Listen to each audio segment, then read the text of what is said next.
Alors, cet abhang que Namdev a écrit est si beau. Vous vous souvenez, lorsque je peignais cet abhang, en fait, c'est si beau.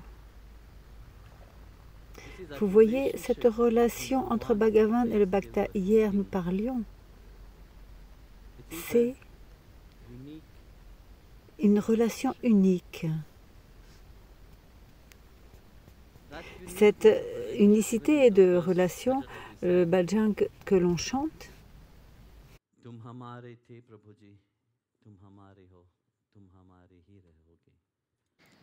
on peut dire ça, tu es mien, à moi, mais on oublie cela. La mort vient et on oublie tout ça. Mais le Seigneur Bhagavan n'oublie jamais. Pour n'importe quelle raison, on continue de revenir. Et Bhagavan continue à nous rappeler.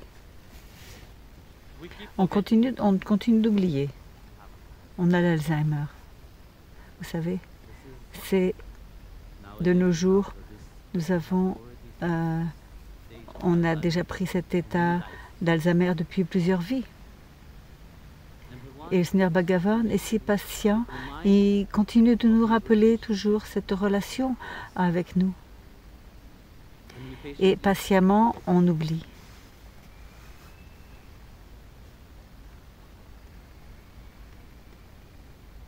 On oublie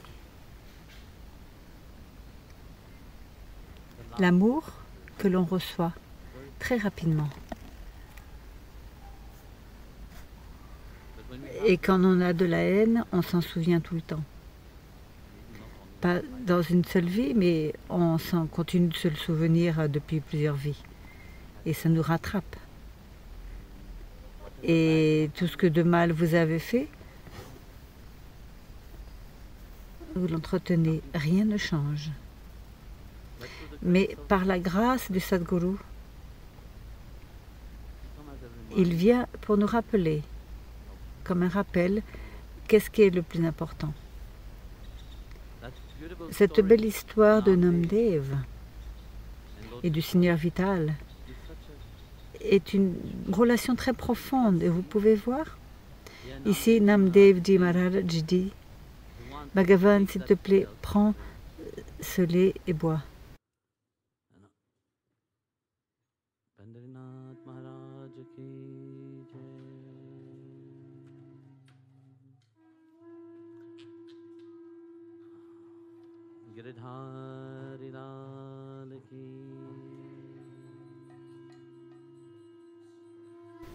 Alors Namdev Maharaj demande à Bhagavan, prends cette nourriture, prends ce que je t'offre.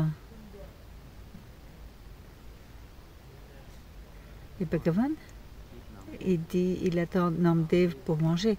Et Namdev, il dit, si tu ne manges pas, je serai puni par mon père. Parce que tu sais, Namdev, il faisait toujours ce que le père et comment son père servait Thakurji.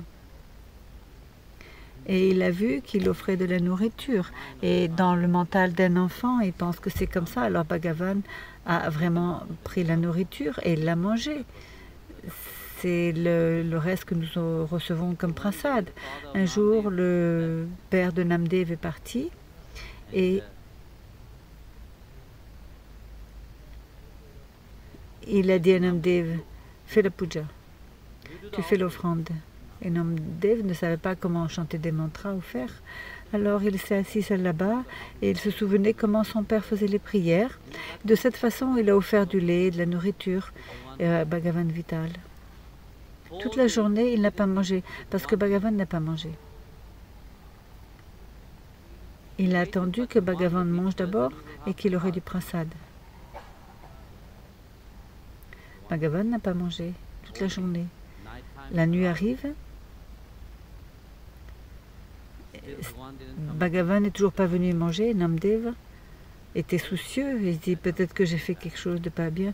C'est pour ça que Bhagavan n'est pas venu pour avoir la nourriture. Peut-être que j'ai pas chanté les mantras correctement. Alors Bhagavan Vital était si miséricordieux envers lui. il est venu à lui et il a reçu la nourriture. Pareillement, c'est une histoire pareille dans la vie de Sainte Ravidas, le gourou de Mirabai.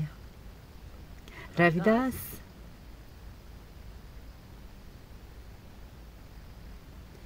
il était d'une caste inférieure et il faisait les chaussures, fabriquait les chaussures pour tout le monde. Dans l'histoire, c'est l'histoire de Namdas. Alors, similairement, le brahman de ce lieu était toujours contre lui. Il fait, vous voyez, à cette époque, seuls les brahmanes étaient autorisés à chanter des mantras, comme vous chantez. À cette époque-là, uniquement les brahmanes pouvaient chanter les mantras. Et ça, c'était une grande offense si quelqu'un d'autre faisait ça. Alors les brahmanes étaient très orgueilleux. Et dit Raidas. Au fait, ce qui se passait, c'est Raidas a reçu d'un sadhu qui est Giridhari lui-même, qui est venu déguisé et a donné à Ravdas quelque chose. Il lui a donné à Ravdas la bénédiction que lorsque quelqu'un veut avoir de la nourriture, d'Akshapatra, n'importe quelle nourriture il veut, et il sera là. Et tu peux donner, donc, il pouvait nourrir 1000 personnes comme ça. Alors vous voyez, bien sûr, ça a apporté de la jalousie. Et cette personne qui habite dans une cabane n'a rien d'eau et donne de la nourriture à 1000 de sadhus et milliers de saints venaient à sa maison et les nourrissaient. Alors il se demandait comment. Et alors les brahmanes ont comploté contre lui, sont allés se plaindre au roi. Ils ont dit, le roi Ravdas est très riche, mais il ment. Alors vous devez faire une investigation. Comment il peut qu'il soit si riche à nourrir tous ces gens. Alors, on a dit d'accord. Ils l'ont approché, ils ont dit Bhagavan lui-même, c'est à travers sa grâce que je nourris ces personnes. Et ils ne l'ont pas cru. Donc ils l'ont défié.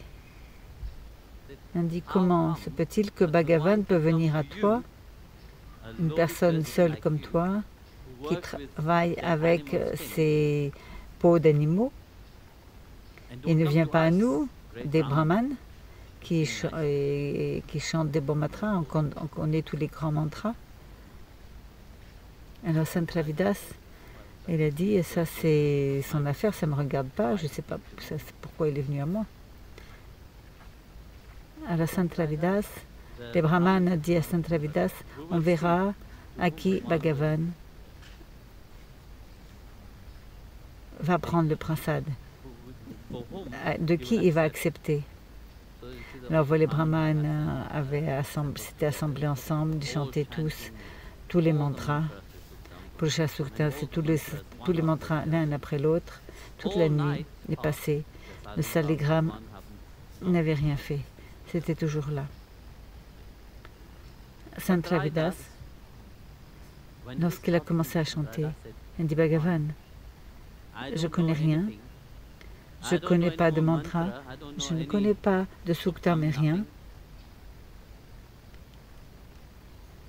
Mais je peux te dire, s'il te plaît, mange cette nourriture. Et alors, à ce moment-là, il a composé une des plus belles chansons. Et cette chanson a dit, Bhagavan, comme tu as mangé tout ce que les Gopas te donnaient quand tu étais voyagé, moi je t'offre aussi de la même façon cette nourriture, viens et mange. Mais il y avait tellement d'amour dans cela que le Seigneur Bhagavan a commencé à danser. Il a commencé à bouger. En voyant cela, ils étaient tous choqués. Alors, qu'est-ce qui les a intrigués, vraiment? Que le Seigneur Bhagavan accepte de quelqu'un et n'accepte pas de quelqu'un d'autre. Il montre sa grâce à quelqu'un et à d'autres, il ne montre pas sa grâce. Ce n'est pas qu'il aime quelqu'un et qu'il n'aime pas les autres. Dans la Gita, il dit « je suis neutre envers tout le monde ». Mais il répond à ce que l'on a à l'intérieur de nous. On parle d'amour. Quel est ce type d'amour que l'on a? Notre amour est juste oui, non. Quand on aime quelque chose, on dit oui. À partir du moment où on n'aime pas, on dit non. Les mêmes gens vont dans notre vie, on leur demande, tant que ça profite de nous, on les aime. Et à partir du moment où on ne ressent plus cet amour, on divorce. On s'enfuit d'eux. Parce qu'on ne connaît pas ce que c'est la consistance de prem. Auparavant, on chantait Priyatam. On connaît uniquement les amours, l'amour comme ça, vagabond, passager, qui va et vient. Mais cette consistance de prem, uniquement les vrais amoureux de Dieu connaissent. Dans toute situation, ils continuent d'aimer.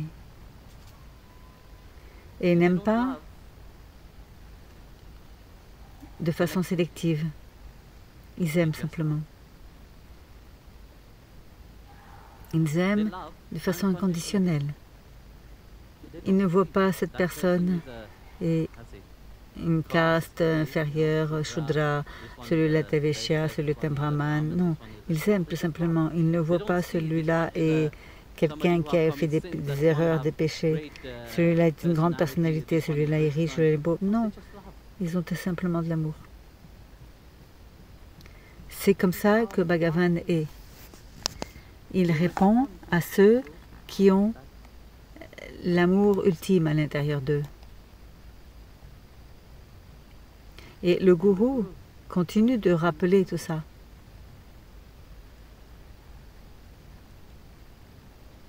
Mais vous continuez d'oublier.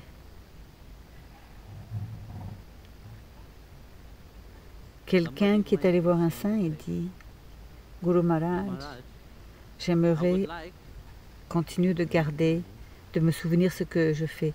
Mais à partir du moment où je vais dans le monde, j'oublie. Qu'est-ce que je dois faire ?» Le Guru dit « Regarde, je ne suis pas uniquement ici pour parler des belles paroles. Je ne suis pas ici pour te dire ce que tu veux entendre. C'est beau, c'est très beau d'entendre des belles choses, le mental est actif, et oui, tu te sens bien. Non. Quand tu prends refuge au pied du gourou, quelque chose se passe.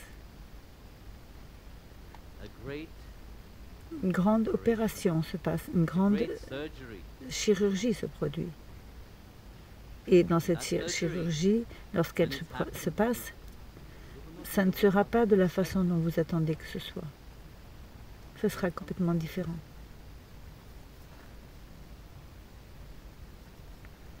Et le Sadguru, qu'est-ce qu'il a? Il a Bhagavan. Et dans sa chirurgie, il doit retirer tout ce qui te sépare de lui.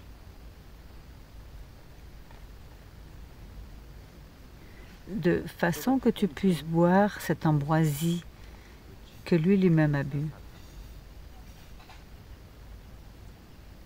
Mais tu suis attaché à tes propres misères que tu ne veux pas lâcher.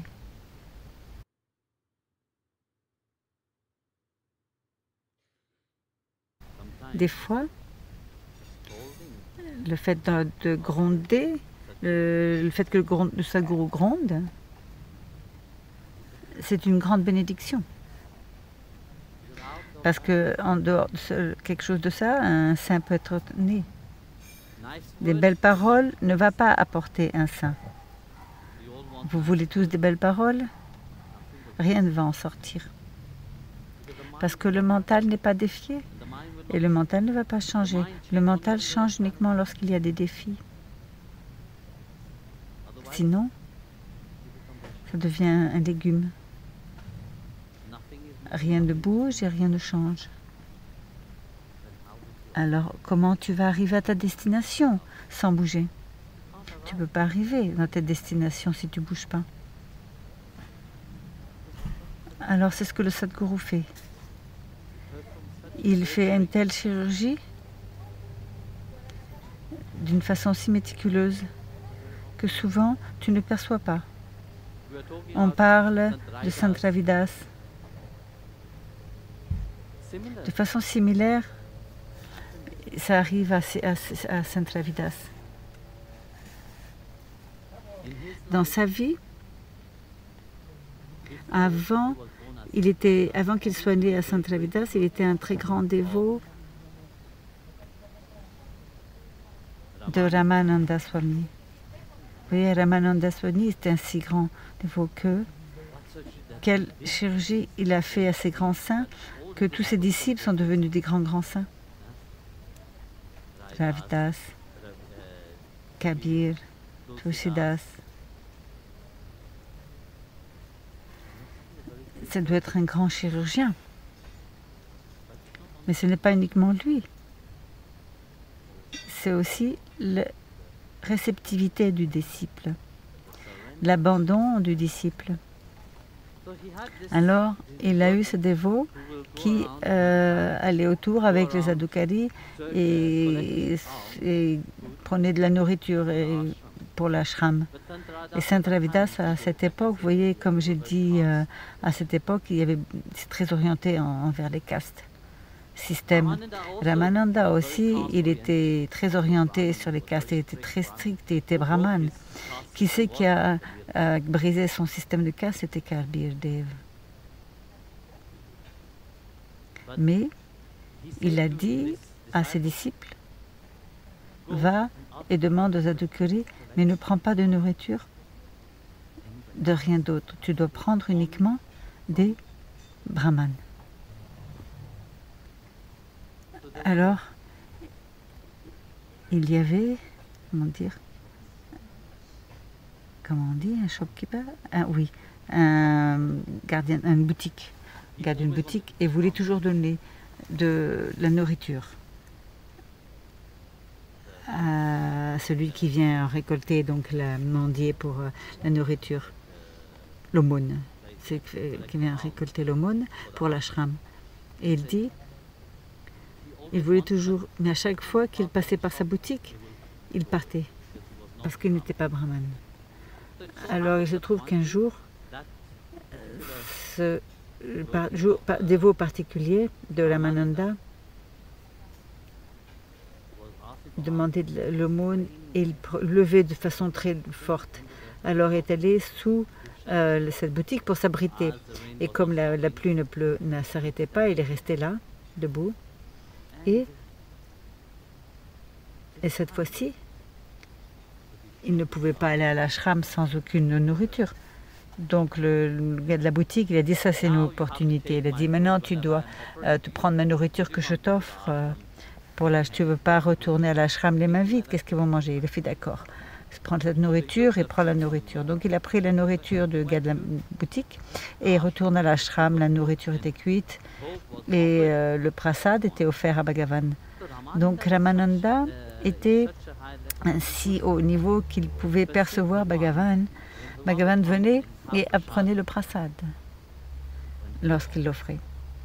Et cette fois-ci, Bhagavan n'est pas venu. Et il se demandait, peut-être que j'ai fait quelque chose de pas bien. Erroné. Je dois vérifier. Alors il vérifie tout est parfait. Alors qu'est-ce qu'il y a? Il y a quelque chose qui ne va pas. Pourquoi Bhagavan ne vient pas? Pourquoi Giridhari n'est pas venu? Pourquoi Shriram n'est pas venu? Alors il a appelé le disciple. Il a dit, où est-ce que tu as pris la nourriture? Elle a dit, ah, je l'ai prise. Il ne pouvait pas mentir. Je l'ai prise de cette boutique. Ramananda le regardait, il a dit, toi, je te maudis, d'une malédiction que la prochaine vie, tu ne seras pas libre et que tu vas renaître encore. Entendant ça, il a dit, bon, c'est une bénédiction du Guru Maharaj, il ne pouvait rien faire. Alors, Ramananda, pourquoi? Quelle est la signification derrière ça? Il a fermé ses yeux, il a médité sur Shriram, et Shriram lui a révélé que cette nourriture, en fait, n'était pas donnée par le gars de la boutique lui-même. Le gars de la boutique avait un ami qui ne pouvait pas avoir d'enfant, et quelqu'un lui a dit qu'en donnant de la nourriture à Ramananda et que s'il le mange, tu seras béni par un fils.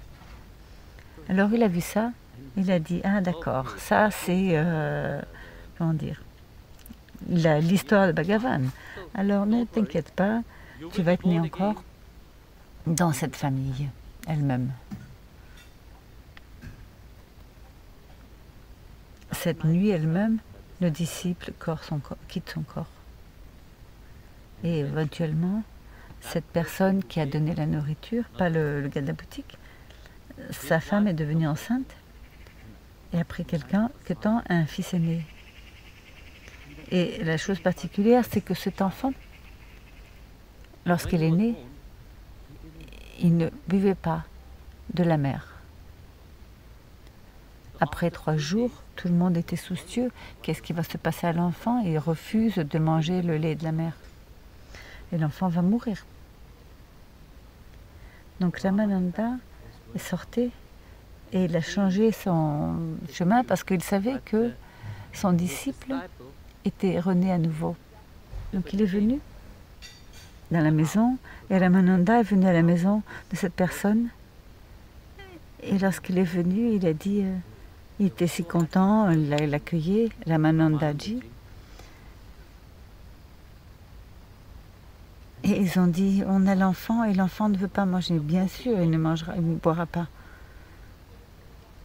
S'il te plaît, laisse l'enfant avec moi tout seul, je vais l'initier dans les noms divins.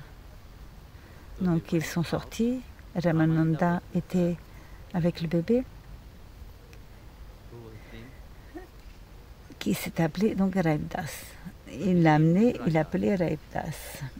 Et il lui a donné le mantra. À partir du moment où il a donné le mantra, l'enfant a commencé à boire à nouveau. Donc à l'intérieur de Ramananda, l'enfant a dit, Prabhu, comment est-ce que je peux manger? Ces gens, tu as dit que ne pas rien prendre de quelqu'un d'autre et ces gens ne sont même pas des Vaishnavas. Parce que les Vaishnavas, lorsqu'ils mangent, ils offrent tout à Bhagavan d'abord et après ils mangent. C'est la nature d'un Vaishnava. Ils offrent à Krishna, ils offrent à Bhagavan et après ils reçoivent comme prasad.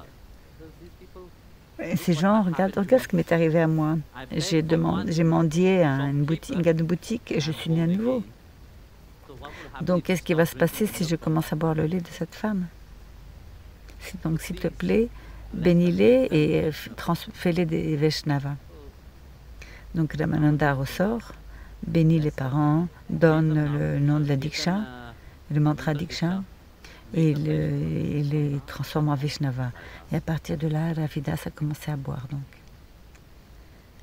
Donc ça, c'est la nature de Sadhguru. Il vient pour nous rappeler qu'est-ce qui est le plus important. Pour nous rappeler que ce à quoi on s'attache, le mental,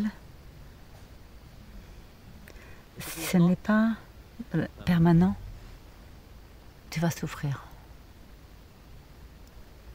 Tu vas avoir un bonheur court que tu vas devoir continuer encore et encore à entretenir ce bonheur constamment pour te faire croire que tu es heureux, alors qu'en réalité tu n'es pas. Donc ça n'est pas là où le mental doit s'attacher. Le mental doit s'attacher à le bonheur éternel. Et ce bonheur éternel est uniquement le Bhagavan lui-même qui peut le donner, uniquement Vital Giridhari.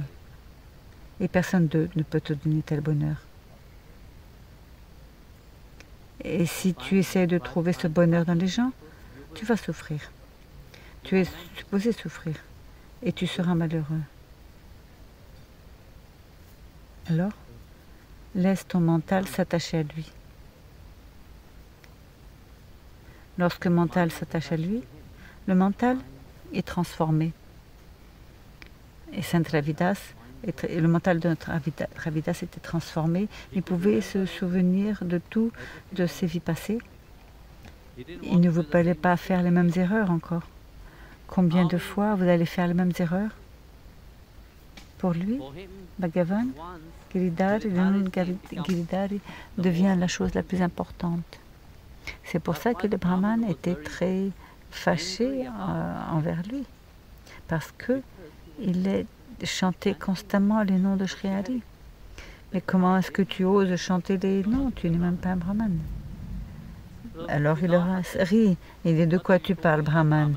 Tu parles des castes, tu parles de ceci. Moi, j'étais brahmane pendant cette vie. Regarde ce que je suis devenue maintenant. Et approuve-le comment peux-tu prouver que tu étais brahmane pendant cette vie? Alors, quand tu es brahmane, tu peux retirer ton janeo, ton vita, mais tu peux le sortir et dire: je suis brahmane dans cette vie. Et là, il dit: j'étais brahmane pendant cette vie.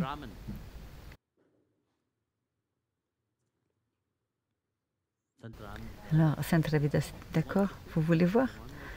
Je vais vous montrer la preuve. Il a pris un ciseau ou une pointe. Il a fait un trou dans son corps là, et il a sorti donc le janeo d'or, un cordon d'or. Et il a montré à tout le monde. Regardez, vous voyez, vous êtes content?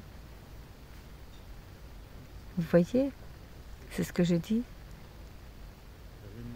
Le fait de se rappeler pourquoi Bhagavan vous a appelé sur le chemin spirituel, pourquoi il vous rappelle constamment de cela. C'est parce que tu portes quelque chose profondément en toi, que tu as oublié. Mais lui n'a pas oublié. Et ça, c'est la chose la plus importante, c'est d'avoir cette profonde relation avec lui. Et de faire tout dans ce qui est possible pour atteindre cet amour éternel. Pas un amour qui dit oui et non. Pour atteindre cet véritable amour qui coule constamment. Et comme je dis hier, les saints sont un exemple de ça. Ils vivent une vie normale, ils travaillent dans le monde, ils ont une famille, mais malgré tout, l'amour pour Dieu, c'est incroyable. Alors, cultivez cette intensité d'amour à l'intérieur de vous, que tu peux appeler Bhagavan Priyatam, qu'il puisse devenir ton bien-aimé à l'intérieur, pas uniquement par des paroles, mais aussi à travers chaque pensée, chaque action de tout ce que tu fais. Que tu continues de te rappeler qu'il est ton bien-aimé et rien d'autre. Jai Gurudev.